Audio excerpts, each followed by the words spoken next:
What's up, guys? It's KB. Make sure you subscribe to the Underground Sports Philadelphia YouTube channel. Click the bell icon down below so you don't miss a single video from us. And thanks for tuning in to another video from Underground Sports Philadelphia. Now let's get into it. Philadelphia, baby, you're going to love it. Best sports fans in the world. Actually, the worst, but that's what makes them the best. It's a hell of a way to start. Listen, just like inhaled food. Well, I mean, we're recording now, but wait, are we doing a pints and pit stops or no? No, I do not have any beer, unfortunately. Okay, that's what I thought, but I cooked it. I just want to put yeah. I mean, I don't literally have notes in each. Why are you shaky today, table? Welcome everyone to Feel disheveled. episode 39. These don't have mountains of laundry sitting behind you. No, I just have stuff on this chair, my little chair. I have stuff, and like what everybody else doesn't see is the mountains of stuff that is back here on the floor. So much so that I can barely push my seat back. Oh my goodness. But that's a story for another day. Welcome everyone. This is episode 38? No, 39. 39. I think I'm right, 39. You can check, but I'm pretty sure I'm right. What was our latest episode was episode 37, Las Vegas recap. Oh, so you're right, 38. 38. One off. Episode 38 of F1 Undergrounds. As always, my name is Owen. That is Casey. Hello. Please go give us a follow on our social medias. We are found at F1 Underground. Or sorry, that is totally wrong. Yeah, I was like, that was so wrong. We're found at Underground F1 on Instagram and Threads. This is our 38th episode, not first episode. We are as of at this time of recording, which is 6:30 on the dot, November 27th. We are at 1,944 followers on Threads. That is 56 away from 2,000.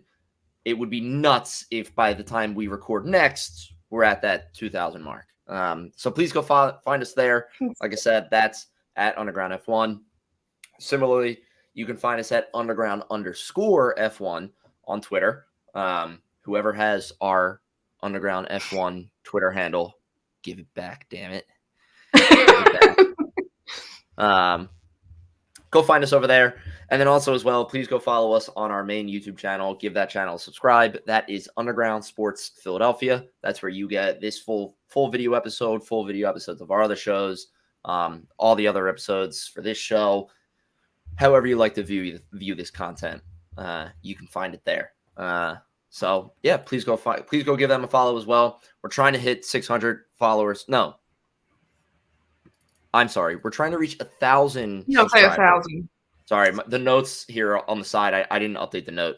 We're trying to reach 1,000 subscribers as soon as possible. We are currently sitting at 645, which is really good because I think the last time we checked, it was like 620 something. So 20 new followers in a week. That's great. We love to see that. So please go give them a follow.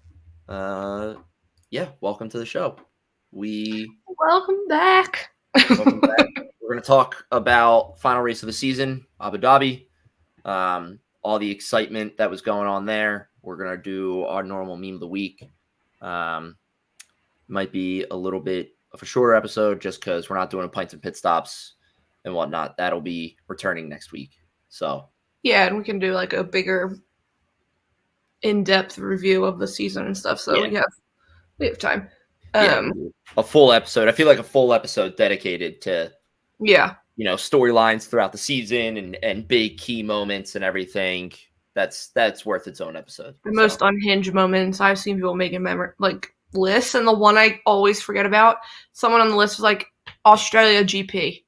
Because that was a wild race. When you think that was a good race. That was a wild race, yeah. That was a wild one. I remember, was that? That was the one, there was like, remember the Carlos got the penalty at the last lap. The Alpines crashed into each other. George's car like burst into flames. Yeah.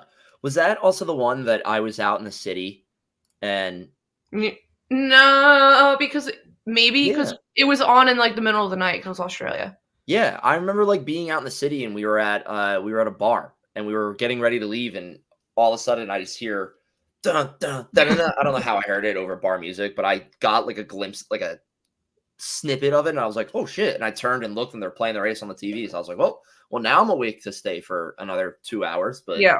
Wait, but you know what I saw next season? So they moved Suzuka up to like the beginning. So we get Suzuka, China, and Australia 3 in a row. oh god, That's in the middle of the night, in the middle of the night, in the middle of the night. that's a brutal 3 weeks, man. Yeah, that's gonna be a tiring 3 weeks. Damn, that might be. I might have to sneak in like a delayed watch. Like yeah, I watch might have to next delay morning or one of something. them. Yeah, it's like Suzuka being so early is gonna be wild. So, which maybe that's the one I can like, cause like China, they're back in China for the first time in a while. Right. So that'll be. But yeah, when I saw that today, I was like, oh, Yeah, that's gonna be rough. that's tough. Yeah. But yeah, so moving on to our meme of the week. Do you want to go first? I'll go first. Yeah, I will go first. So Zoom in again. zoom in again. Sorry, I always forget to zoom in. There we go. All right, so if anybody's ever watched The Office, you'll know there's an episode where Michael Scott talks about the previous manager that was the branch manager before he was, and they show a picture of Michael being hired, and it's hilarious because the manager's got this big smile on his face, and Michael just looks super confused and idiotic.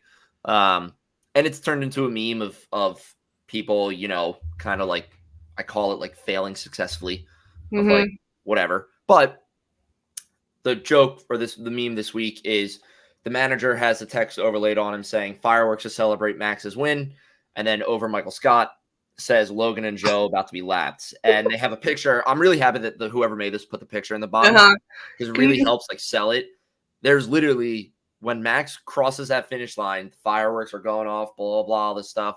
You can see Logan and Joe in the look like they're leading Max because they're right there ahead of him. And it looks like it's like a 2-second gap between Joe and Max, but it's it looks pretty funny. No, when I was editing the like highlight video yesterday, I obviously saw that like watching the race, but it didn't like hit me until I was doing it. I was like, oh, they were gonna get lapped. Yeah. Like, they were right there. Yeah, they're gonna get lapped. Which, you know what is even funnier about this? Now that I'm looking at the picture, so if you look at the leaderboard in the picture, It's like, how far up on the leaderboard are they? well, you see Kevin Magnussen's in 20th, and Valtteri Bottas is in 19th, and then it's Joe, and then Logan Sargent. So Max had already lapped Kevin Magnussen and Valtteri, and was about to lap these two. So it just makes it a little bit funnier. But, That's disgusting. But yeah, so I mean, we'll talk about it a little bit. But yeah, the race went exactly as we expected with Max. So there we go. But yeah, that's my meme of the week. Not my best pick, but Not gonna lie, I had a hard time choosing one too. So, except for this beautiful moment from qualifying, Ferrari, everyone's seen it. Charles Leclerc was going into Q3, so they said booking our ticket to Q3 one last time for the year. This beautiful picture of Charles Leclerc on track.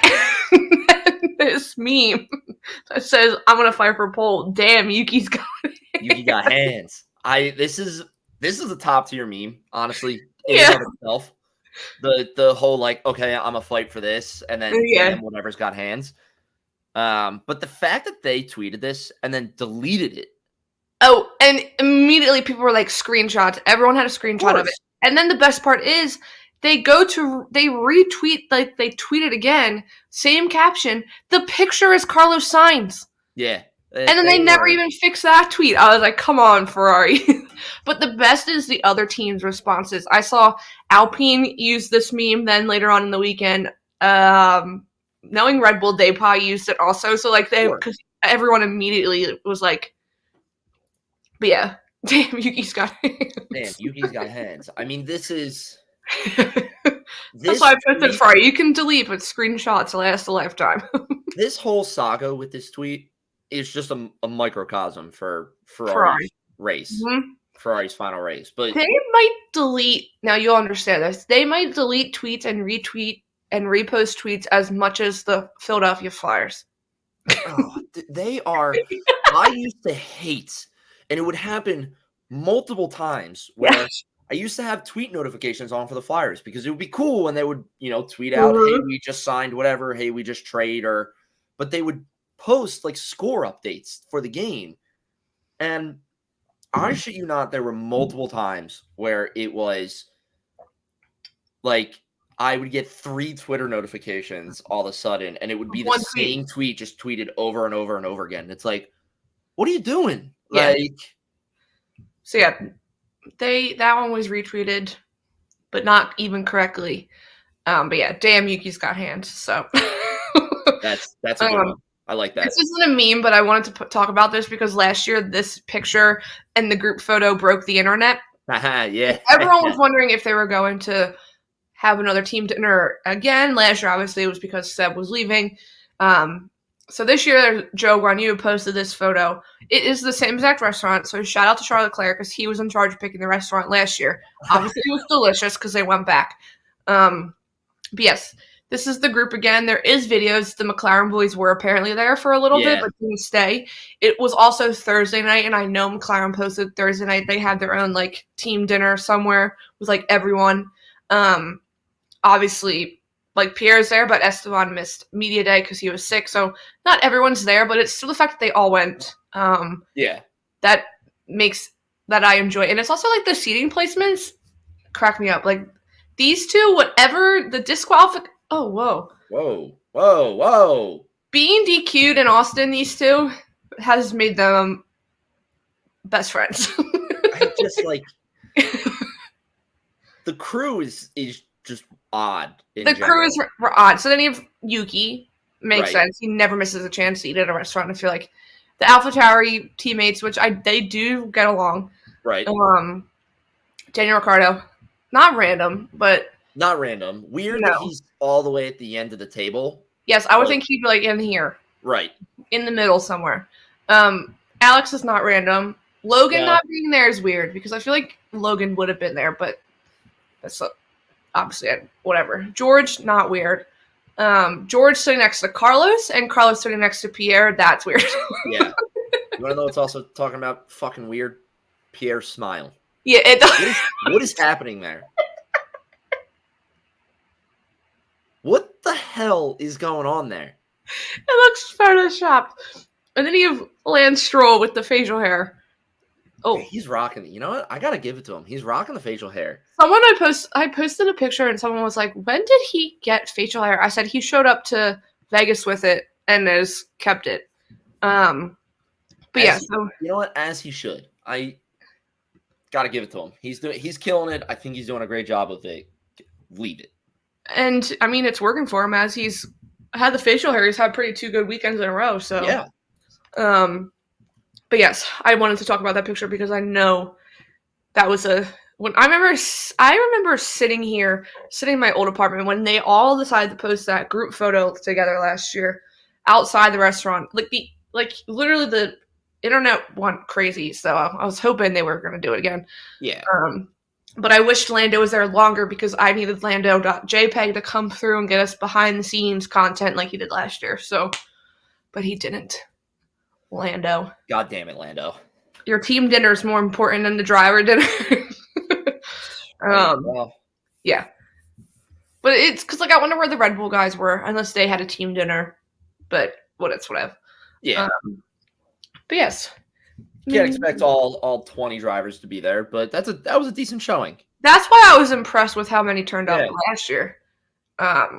True. Yeah. They literally were all there, but it is Seb. Seb was a good reason for them to be showing up together. So, that makes sense. But someone was like, I didn't know when Seb left, he took half the grid with him because where are the rest of everyone else? Yeah, really. But yeah, someone literally got a video of them all leaving. And, like, it's interesting to see who's, like, leaving together. So, obviously, the McLaren boys left together. Right. You keep talking with Carlos. Interesting. Okay. I posted the video and someone went, oh, Pierre Gasly's a talk on speakerphone guy because he's literally talking on a speaker. You know he's talking on the phone on speaker. But it kind of makes sense. Professional camera spotter Charles Leclerc shushes the camera. I don't know what the hell he was telling the person to shush for. Like, they were having some top secret driver dinner, but Joe posted the picture anyway. Interesting. Mm-hmm. But yeah, so that was meme of the week. But yeah, moving on to the last race of the season. The last race, it has come and gone. I really don't know how to feel about it. All right. So I'll say this, and maybe this will help you formulate thoughts. But as a race itself, fantastic, great race, great time watching it. It was fun to watch. It had a lot of the battles going back and forth. There's something I want to There's something in somebody that I want to shout out that I'll get into in a bit to help make the race a lot more fun. But we'll get into that. It being the last case, you got a text message. It was your fiance. Oh, she answered you and not me. That is Oh, never mind. I just got a text from her. There you go.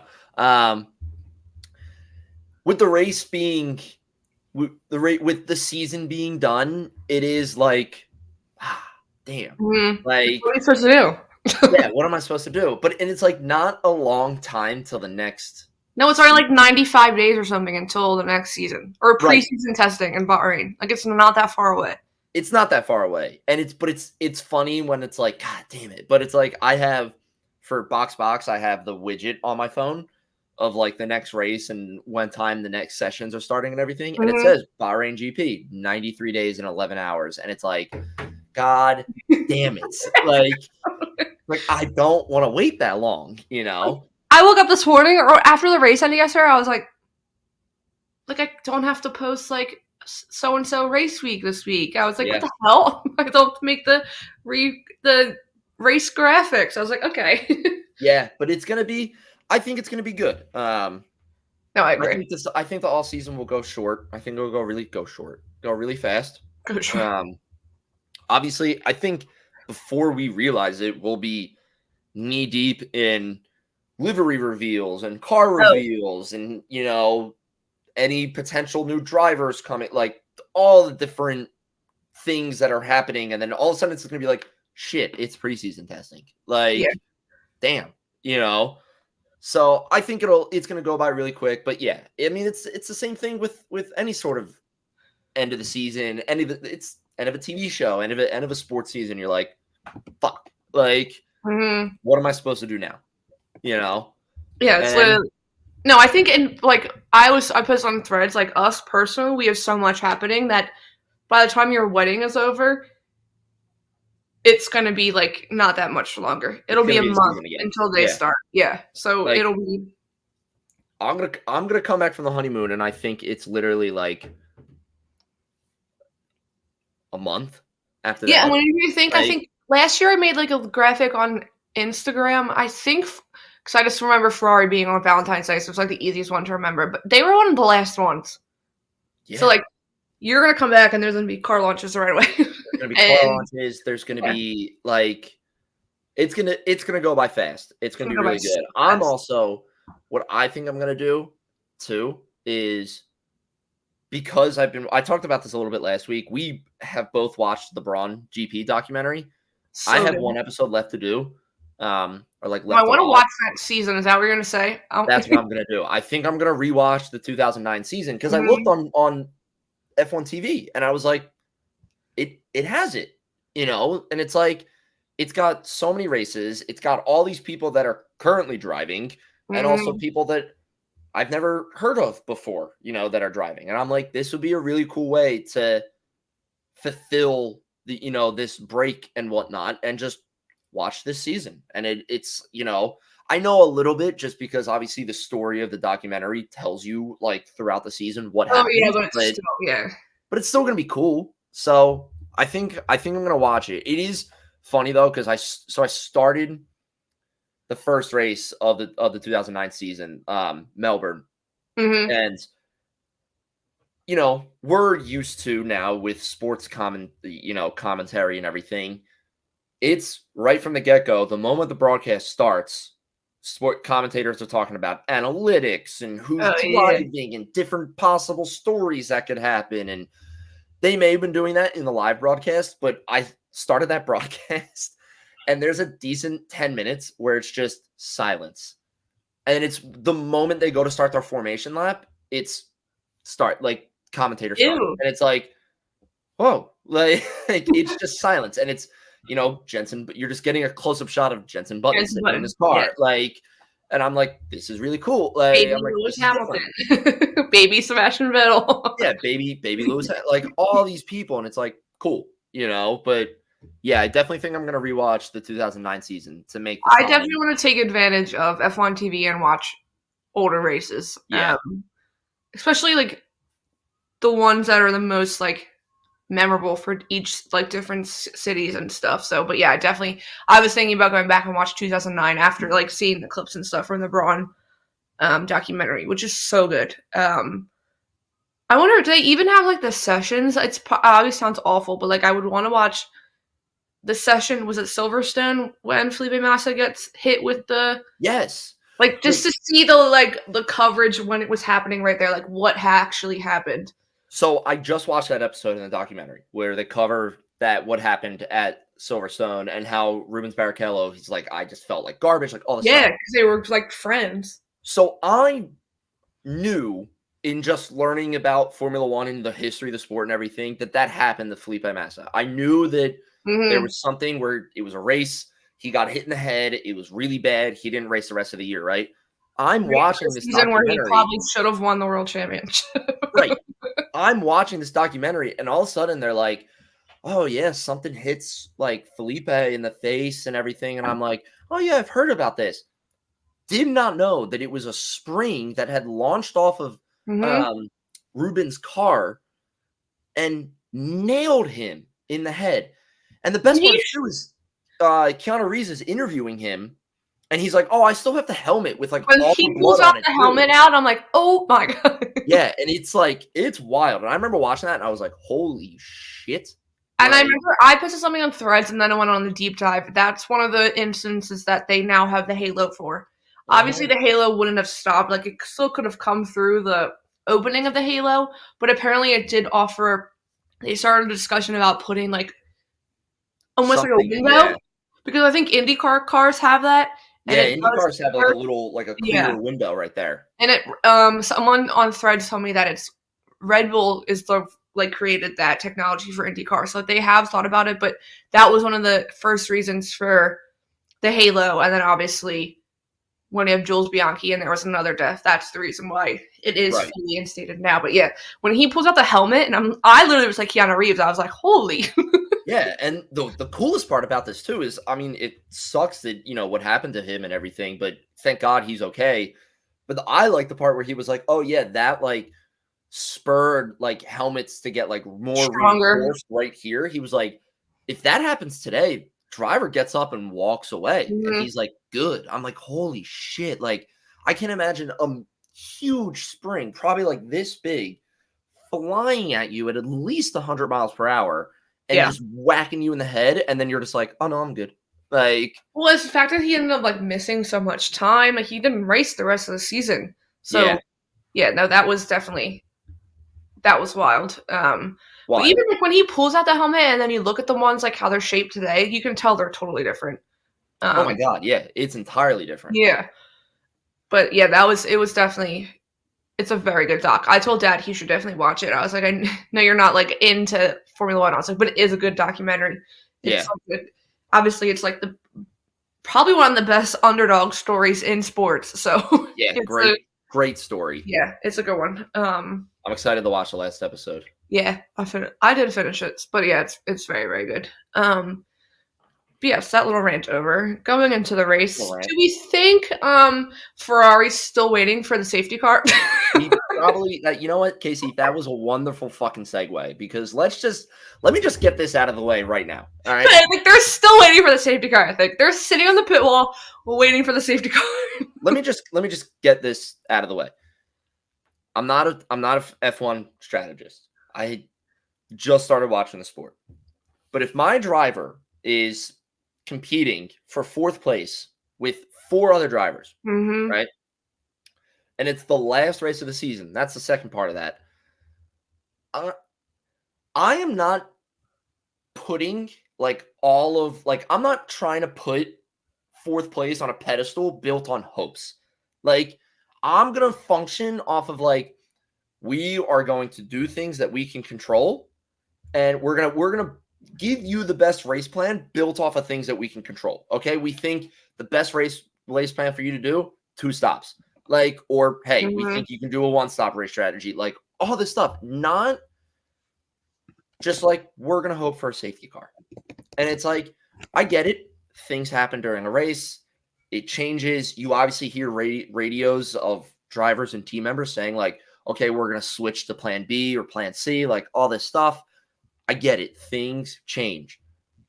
But just when they came over that radio and they were we're still hoping for a safety car. I'm the more you wait for a safety car, the worse it gets for Carlos. Yeah. Because there has to come a turn at one point in the lap number of, okay, we're waiting for a safety car.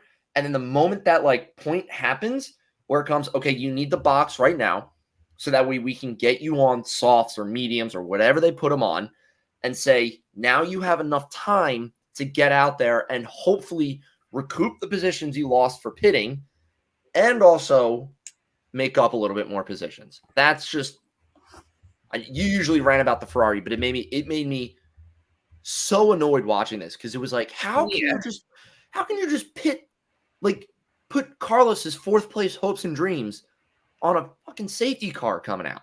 I thought I saw something say that I'm trying to look for it now. I swear to God, I thought someone say that apparently Carlos was the one that offered to do the safety car. Really? But now I can't figure it out.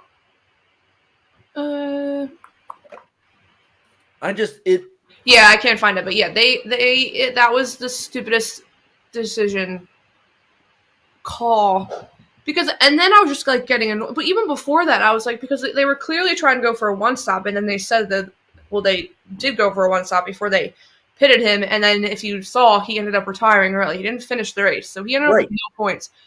But at one point, I was Carlos, just defend. He wasn't even doing anything to help Charles Leclerc in front, because it was when Charles Leclerc was in front of him, and he could have kept Hamilton off of him or something, or Perez off of him. He could have tried. And literally watching him, I was you didn't even try. Yeah. That's when you knew, because there was comments before, Charles Leclerc did not care about 4th place. He cared more about P2 and the Constructors' Championship. Carlos was opposite, I think. Carlos didn't care about P2. Carlos wanted 4th. I think he did. I would agree. Yeah. So that's when, but yeah, I literally was Ferrari, what the I was come on. That's not even, and then it's Charles Leclerc got wind of it, because then he was his own race strategist at the end, giving his long-winded, someone on the side said it perfectly, it's he was giving a dissertation at the end, when let me read it, or I might not have it, when he says about letting Perez through, hold on. It was awesome when say this while you're pulling that up, it was I have it. Cool hearing that message come from him, saying okay, if Russell's on Perez, I'm going to let Perez through to then give him a little bit of a toe. Yeah. And I was this is fucking awesome. This is just so good. Heads up racing, heads up driving. Mm-hmm. And just So I posted the video because it's a lot longer, but what's hilarious is that he says, hold on, I'm going in a corner, because he hates being talked to in the corner. So he's not talking. And then as soon as he's through the corner, he picks back up. Yeah. But he literally says, let me know how much the gap between Perez and Russell. Maybe we can make them fight a bit more towards the end if we see that we are not second in the constructors. So he was, and Toto Wolff, there's a quote from Toto Wolff after, he said that it was like a genius racing move, and he respects what Leclerc was trying to do. Obviously, he would have hoped Lewis or George would have done the same thing if the roles were reversed. But yeah, literally letting Perez pass so that he could keep George off, or keep because the 5-second penalty, which didn't end up matter anyway. Like, obviously Mercedes still got P2, but yeah, listening to him literally give that entire speech at the end, and then they robbed him of being able to do donuts. He said, "Can we do burnouts?" They said, "No burnouts." I saw that message. He says, "Fuck, not even this." Yeah, he was really disappointed by that. Well, because apparently they have postseason testing tomorrow. So Carlos is in the morning, I think, and Charles in the afternoon. They needed to keep the gearbox or something, or the engine for that. But yet, literally, he was literally like, "Fuck, not even this." So we literally got Max Verstappen doing burnouts by himself. Yeah. But yeah, no, Ferrari. I mean, Carlos's weekend in general was not very good. No, not the best weekend from Carlos. I mean, it's crashes again. Yeah, he crashes again. 8 minutes into free FP1 this time instead of 9. Instead of 9. We got a little quicker on the crashes, guys. Which then people were worried because Fred literally said that they didn't think they have enough money to, if they needed to do any more repairs. And then what does Carlos do? Go out first practice and crashes. That was such a weird comment from Fred. Well, because it's how much, I think that was more towards the FIA because of how much they screwed them over. Because they could have breached the cost cap because of how many repairs they had to do in Vegas on his car. They had to replace he literally basically drove a brand new car in Vegas.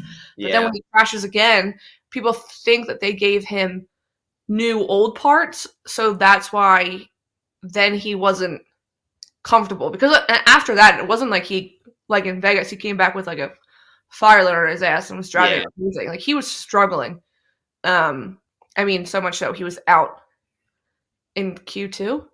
Yes, Carlos was out. No, Carlos and Perez were out at the same time. Carlos was out Q1. Hamilton was out Q2. Yes, and Perez was out Q2. Yes. Speaking, while we're on Ferrari a little bit too, and talking about constructors championships and everything, this is my shout out I wanted to give. We have both watched a couple races using multi-viewer. Yeah.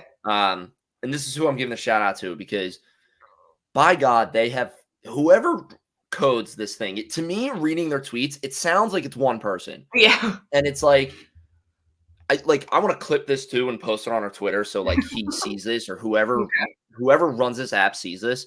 32 minutes, remember that. What a fucking awesome app. And for, again, whoever, if it's a team of people, if it's one person, you're doing a great fucking job. You guys are doing awesome. I mean, it was literally to the point now. I have, I think, 10 different windows open on my screen as I'm watching, right? All of it's live. All of it is continuously updating. Mm-hmm. It all flows really well. And it's so craftily, well designed too. And it's beautiful. It's so beautiful. And there's so many, every time there's a new race, there's something else added. Right.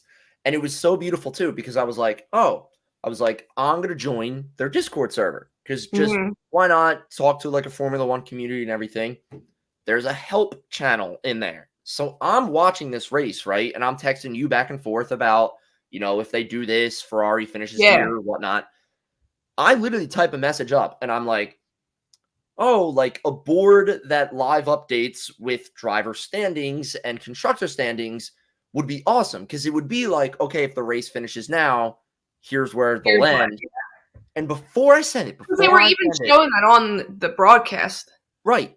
Before I send it, I'm like, let me just make sure he doesn't already have this, right? They don't already do it. You look like an idiot. I find it immediately, which is something that's also an underrated thing too. When your app is easy to navigate, it means all the fucking world. Yes. I find it in an instant. And then I immediately add it to my saved setup, which also fucking awesome. Yeah, the saved setup is genius. I literally click 2 buttons and I have 20 screens prop up and I'm all ready to watch the race. I'm like, fuck yeah. So to summarize, huge shout out to Multiviewer F1.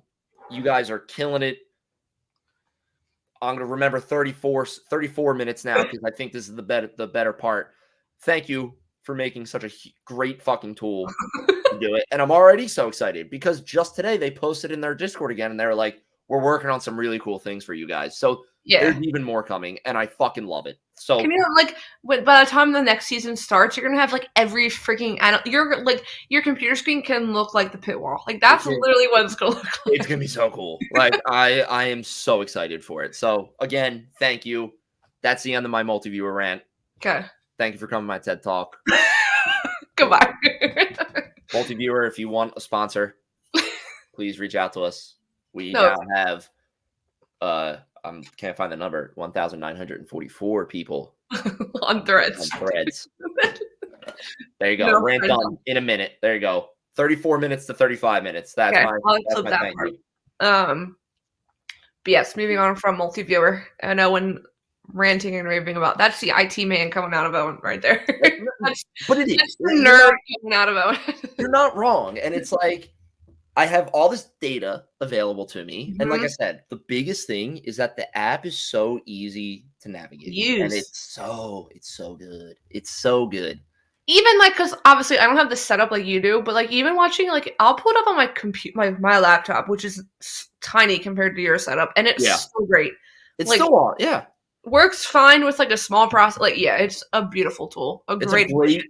It's honestly for you, like great companion app for like, let me put the main feed up on my TV and then pull up like Charles's view, the map of where they are. That's what I normally have done. Yeah.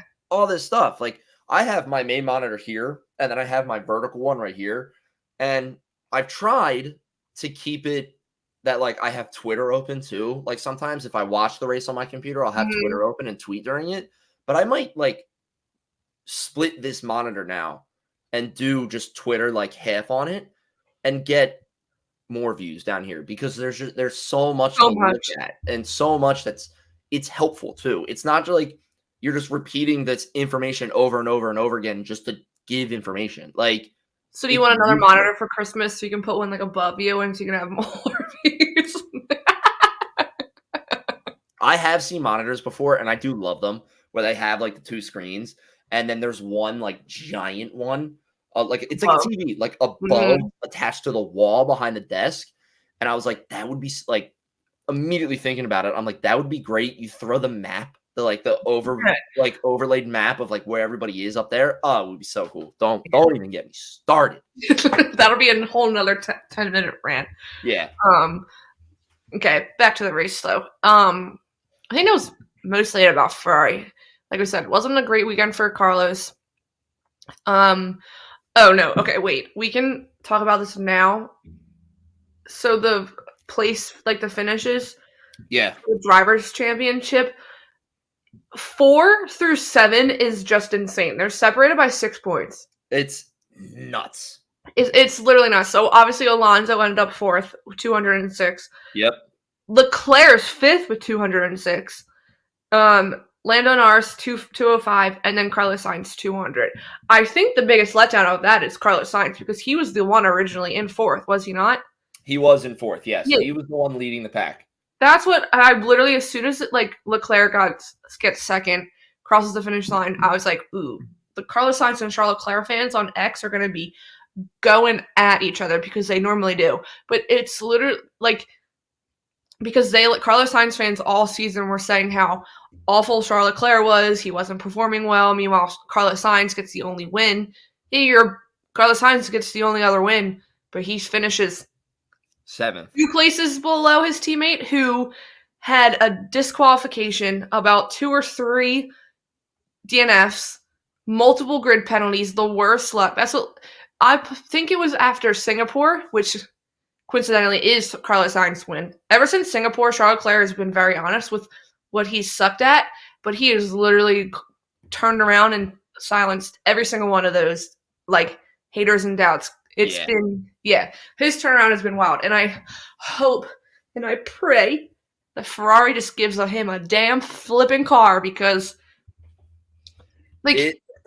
Even F1 TV or even the Sky Sports people were like raving about him because he just has it. Like especially then when he was being his own strategist at the end, that whole thing, like he gets it.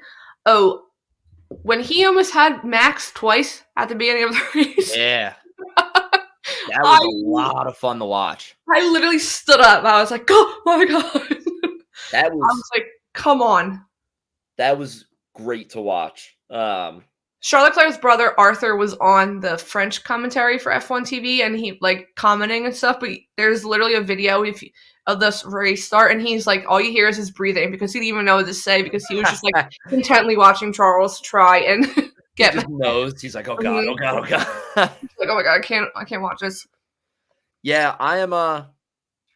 The way the driver standings shook out, I'm disappointed a little bit with them, but like at the same time, like good. They worked out pretty well. I'm just disappointed because Lando fell to 6th. Yeah, in the driver standings, and he's literally 1 point behind Charles and Alonso. I think if he was able to finish Vegas, he would have finished above. Oh my God, yeah. If he had Vegas with him, it would be totally different. Yeah, if he was able to, if he didn't crash out, if he didn't spin out, he would have had Alonso and Leclerc for sure. Yeah, it is. Like I said, it was hard to watch. The good thing though is that McLaren, with their late season resurgence, were able to hold on to that 4th. Yes, they were championships, and they had a 22 point spread between them and Aston, which is like it's great. And I'm sure this is, to me, like already thinking about it, this is one of like the big stories of the season that I'm sure we'll talk about more. Oh yeah, a different episode and whatnot, but yeah, the fact that they were able to hold on to the 4th is great. I'm really, really, really, and I'm sure you are too, with Ferrari, praying that a good car can be developed. And Mercedes, like, give us a 4. Even if Red Bull comes back with another friggin' rocket of a car, give us this 3-way fight for 5th, for 3rd. Because if you think if McLaren was this way from the beginning, they would have been 2nd. Oh God, it would have been so nice if they were this way from the 2nd. Like I will say though, I do like the story about it because I think the story of the resurgence really lent itself to me for that becoming my favorite team and everything and stuff like that. I'm excited to see how they cover that in Drive to Survive. Yeah, I'm praying they're gonna cover it. Well, that was the one clip, the preview during the Netflix Cup, when they showed Lando talking to Zach Brown on the golf course. That was right before their whatever race it was, maybe Singapore, when they started turning it around. It was literally right there. Yeah. So I'm sure they're going to cover it. They love, I think, Lando and Oscar and stuff. I mean, Oscar was talked about last year because of the whole fiasco. So yeah, that's another storyline they'll have to cover. Oscar, with how well he did rookie season. It's the best rookie season out of McLaren since Lewis Hamilton. I mean, and that's saying something. That's fucking wild to think about. You know what? I don't have the stat in front of me, but they kept talking about how this is the first time no British team or British driver has won a race or a championship since like the 60s or something. Like, it was wild. Sorry, I'm adding something to the notes. No, yeah, you're good. Which is literally wild hearing that because of how many dominant UK racers there's been. Oh yeah. But yeah. Yeah, I think for McLaren, I thought it was a good race. Mm-hmm. Wasn't their best, but it was a good one. No, I definitely, like I said, I would have loved that they finished higher. I would have loved to have seen, more points for Lando just because of how tight the race was. But it wasn't like Vegas where you're instantly, Lando's instantly out of the race. So it's, you're doing better and whatnot. And I mean,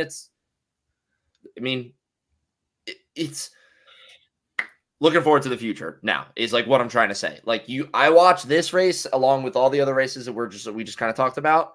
And I'm immediately looking forward to next year. And I'm like, God, I hope when we get to preseason testing, we don't have another interview with Lando. And he's like, oh, the car's shit.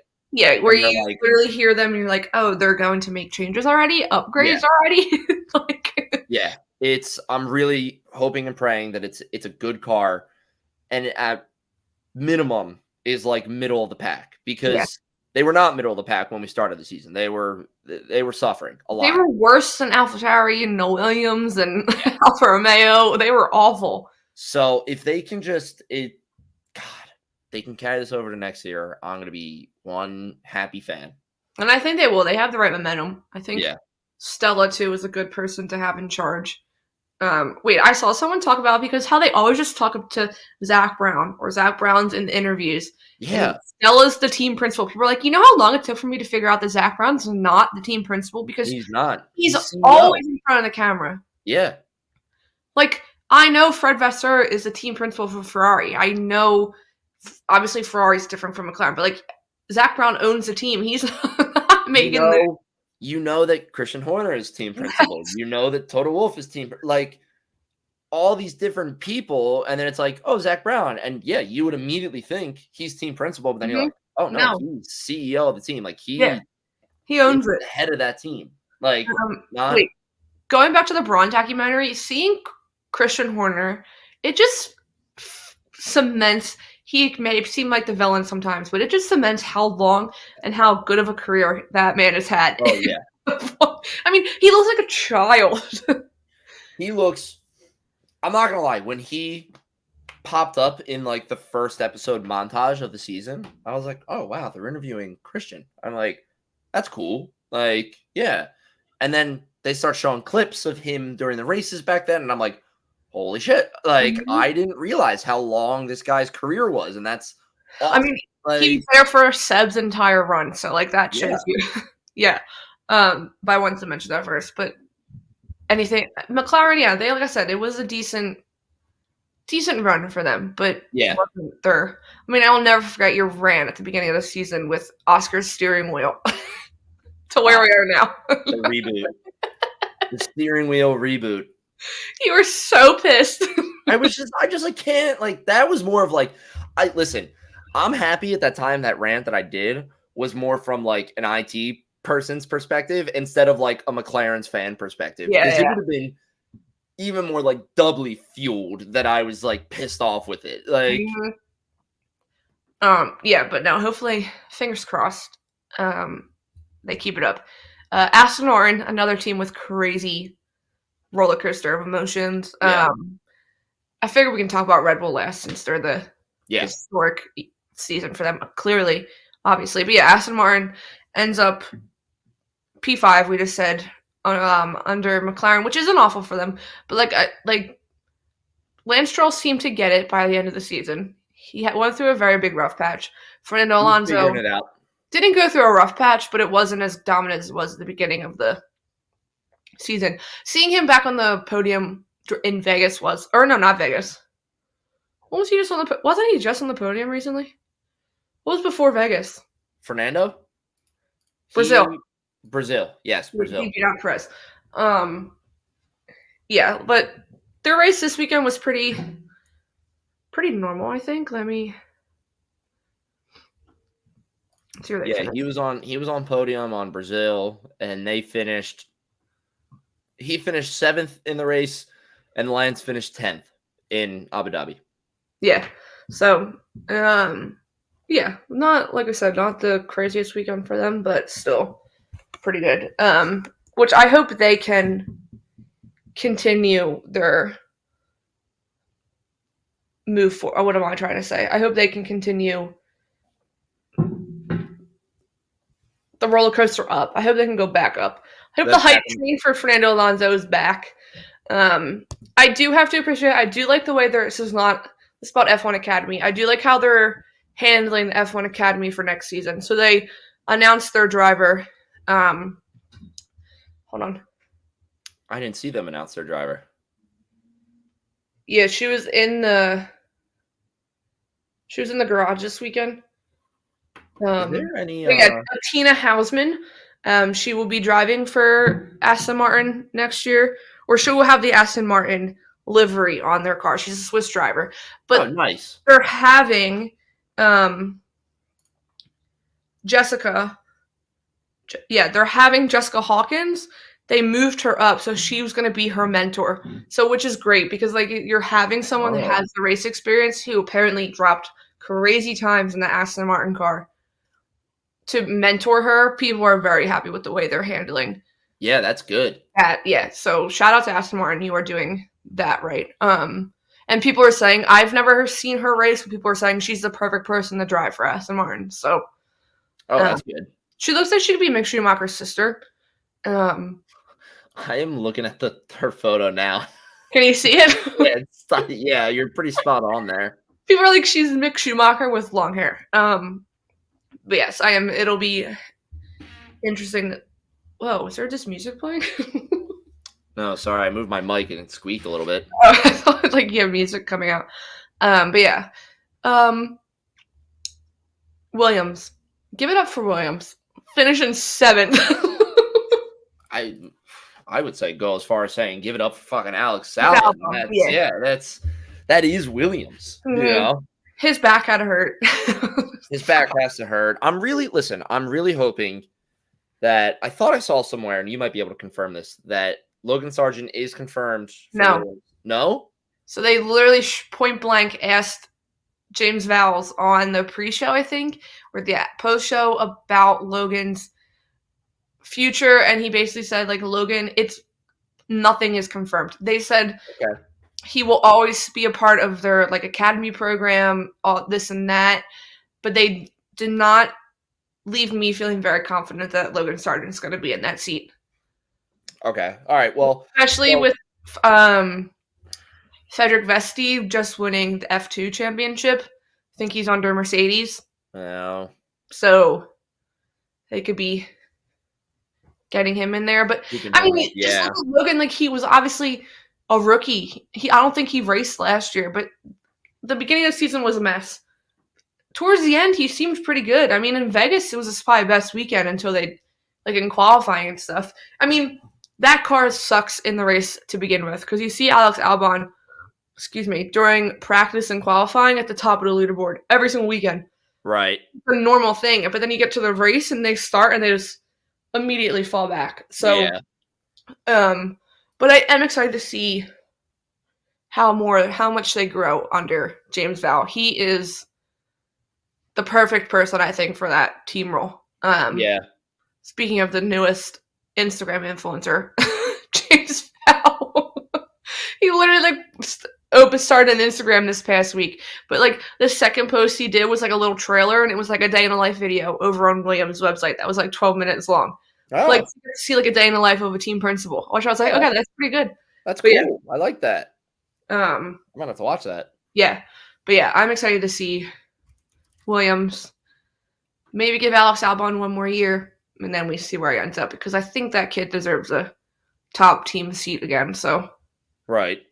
Don't think he's matured since his Red Bull days. So, but yes, Williams. I can't think of anything with Alpine besides Esteban being sick. Listen, I feel like they're getting like these lower teams are getting like screwed because I don't pay attention to them during the race. Like no, unless they're like directly in a battle. Like right. I mean, yeah, I didn't really notice them. Let me see where they started. Yeah, it's not like they even qualified well. So like there's nothing really much to talk about. Right. It's not like we had like an Alfa Romeo like P2.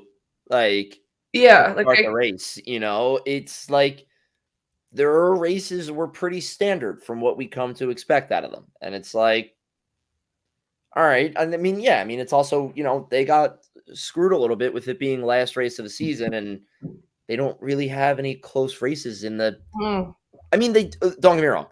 The bottom half of the Constructors Championships definitely are close. It swings a lot from race to race just because of the kind of lack of points that they have and lack of, you know, points finishes that they have.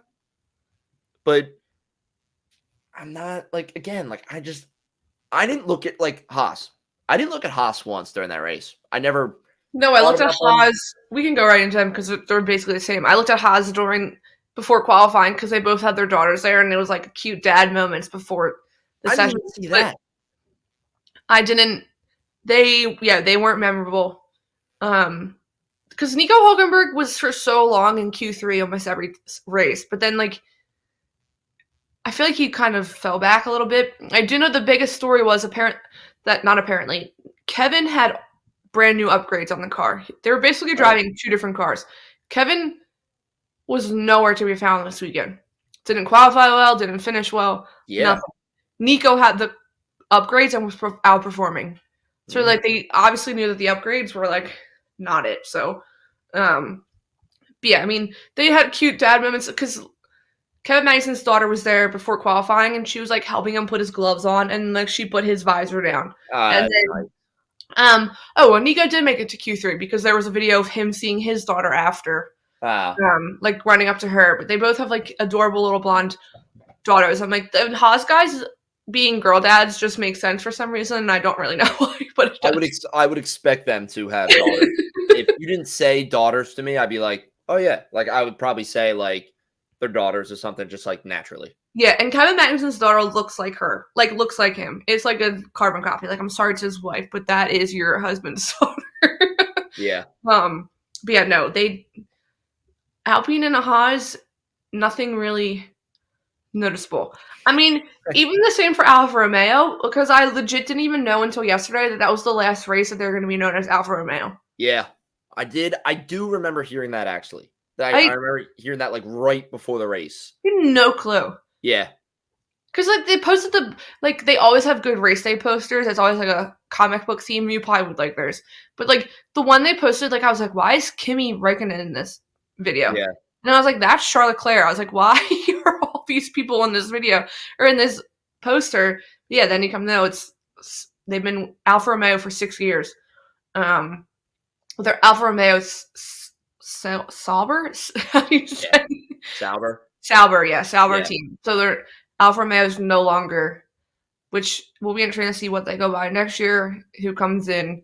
I feel like it'll be another Italian brand since they're linked to Ferrari so much as well. But yeah, I mean, those bottom three teams, like they're not noticeable.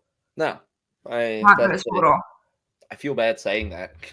It's like, especially if we have any listeners that are like, I'm a diehard Alpha fan. It's like, sorry. Yeah, but like it's even like I feel like every week I'm like I didn't really notice anything. Didn't really notice anything because they're not. Again, yeah. I mean, unless the Alpines are crashing into each other and double DNFing like right. all the time. We notice them when they cause a safety car and it affects everybody. They're like yelling at each other through the radios because they hate each other. So like it's actually the only thing. Or when they have 12 billion investors that are super famous athletes and stuff. Yeah, no, are not noticeable. Last team before Red Bull, which kind of makes sense, AlphaTauri. Again, wasn't crazy noticeable. I did see something though. If they kept Nick de Vries, they would have They ended up in the same place. Really? Yeah. Like I don't think they got much at that many more points after switching out Nick de Vries. Switching to Daniel and technically Liam. Yeah, but what they're most noticeable is, which is pretty big, it was the last race with Frank Tost, or Toast, however pronounce it the correct way.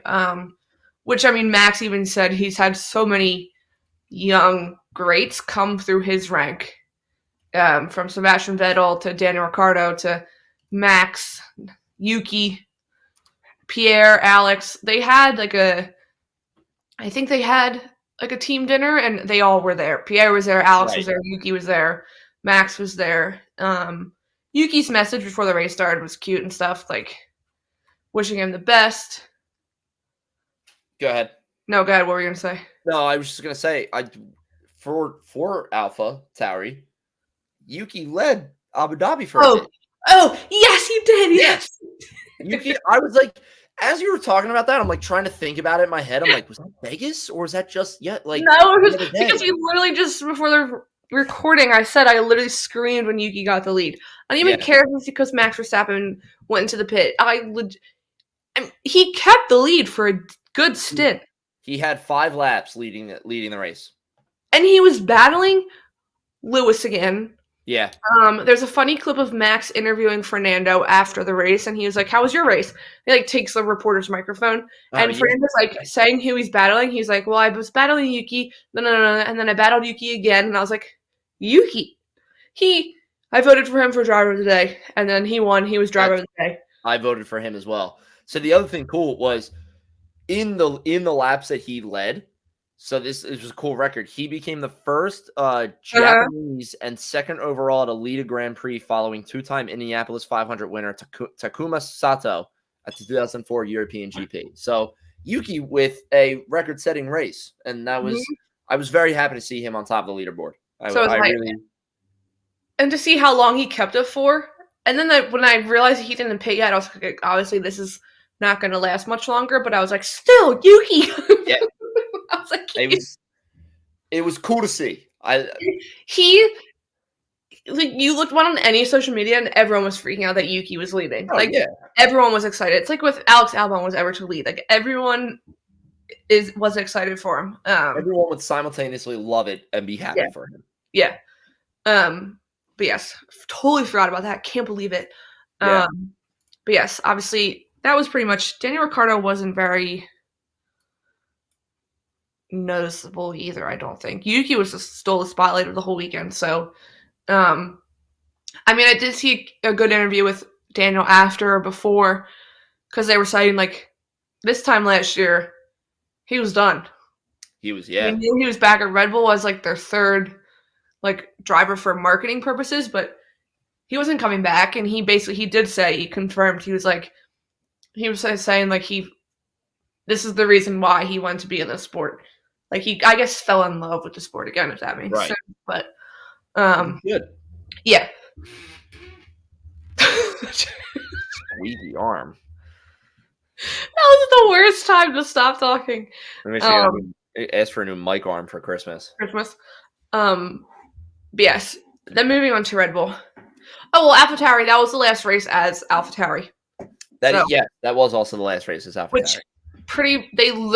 Will Buxton literally said it on TV that it's most likely going to be Racing Bulls, which sounds awful. Yeah. Because they've already trademarked the name and the logo. So get ready for the Racing Bulls and Red Bull to be on the track together. That'd be so stupid.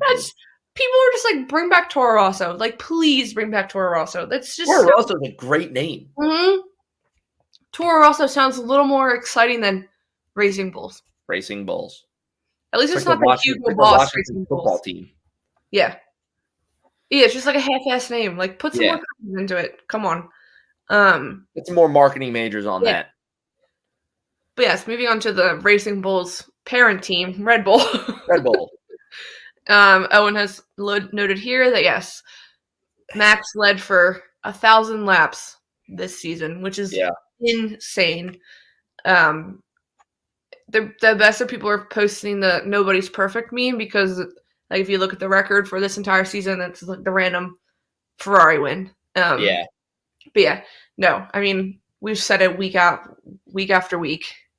That's literally Red Bull and Max Verstappen. Like that's not even like sorry Checo, but Max Verstappen is the majority of the wins for you. I know you guys. Absolutely. Yeah. I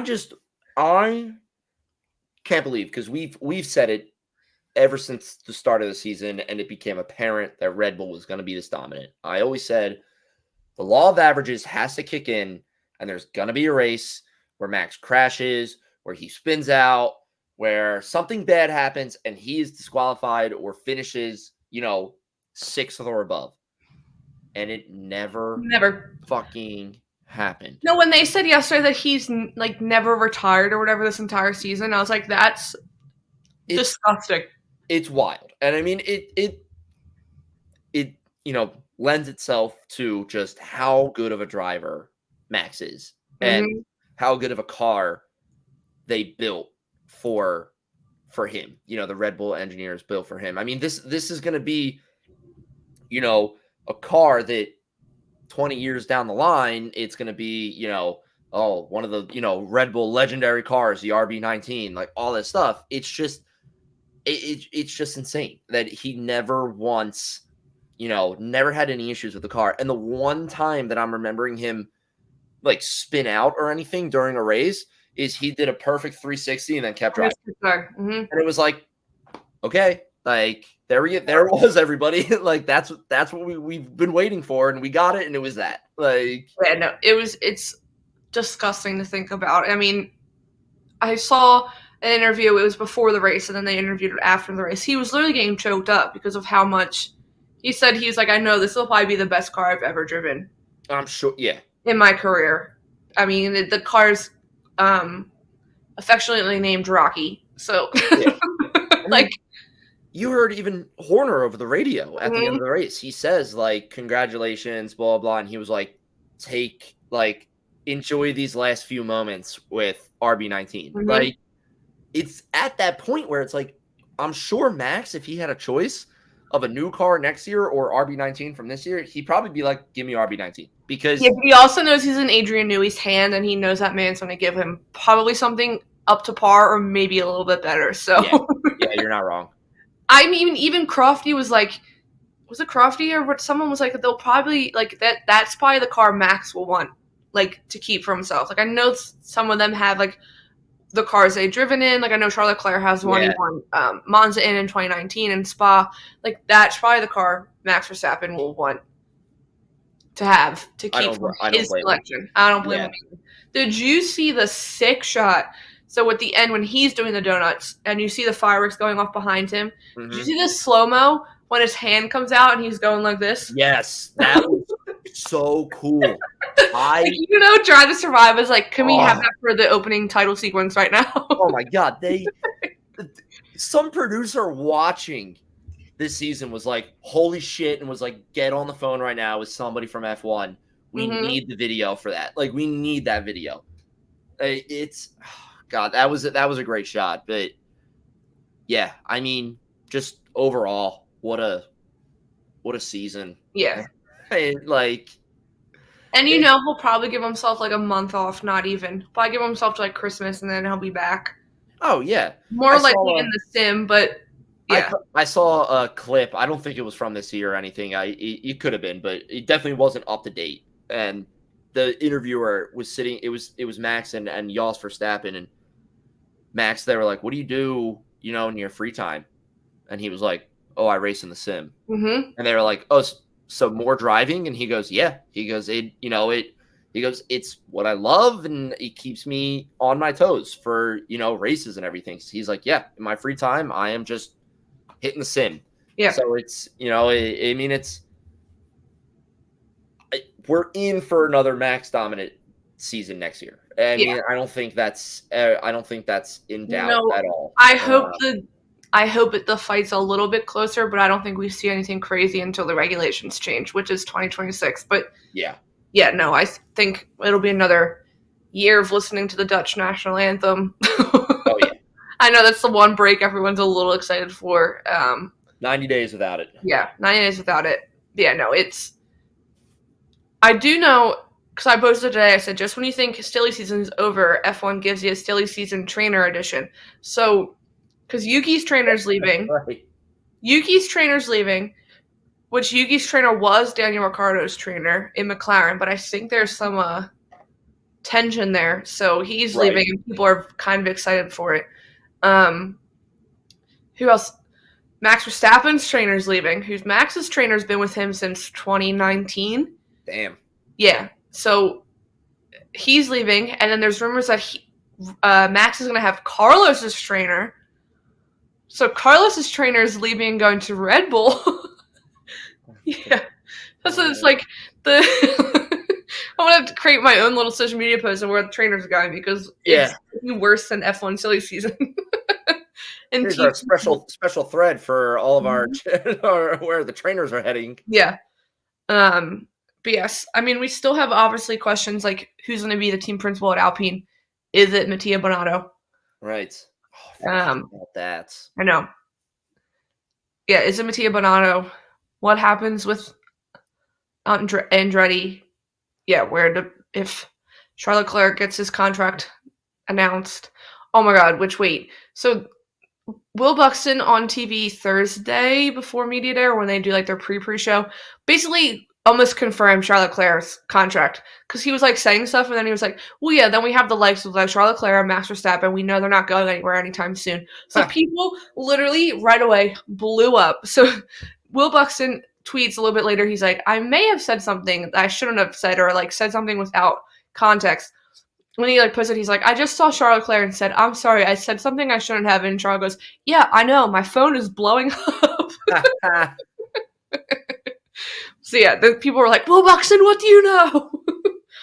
But yeah, I think all in all, it was a good finish. Good finish of the season. Yeah. I mean, that was a good podium. I was happy with the teams on the podium because it was the same as the top three in the constructors. So yeah. I liked it. Yeah, I think they all deserve a break, but I did see Fred saying that he was going to be with Netflix today, and then they have testing all day tomorrow, and they're back, which in some of them haven't been home in like 6 weeks, so yeah. But yeah. Anything else you want to add? I got nothing. I did want to add one thing, not about the race. Let me change the banner 1 second.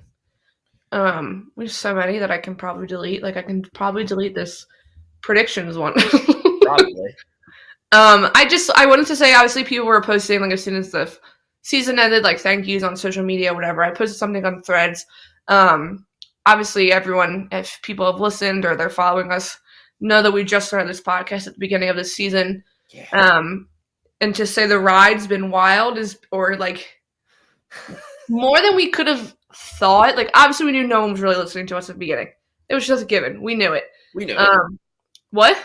I'm agreeing. I say we absolutely know it. We knew we were talking to like our family and friends that were listening and who don't really know anything about Formula One. But yeah, as we've grown, the season's grown, we've obviously, I wouldn't maybe even say fallen in love with the sport more. But I think it's safe to say that people literally were responding to my thread saying like, thank you for this community. And I literally was like almost getting a little emotional because I didn't expect people to say that. Like I was commenting on content creators that I follow, like thanking them for their coverage of the season, like all this stuff. So then get thrown back. I was like a little taken back, but yeah, I have to say the people on Threads, they know who they are. They know that I love them. They know Owen has no friends on X. Now I might be joining everybody on Threads. I have to see.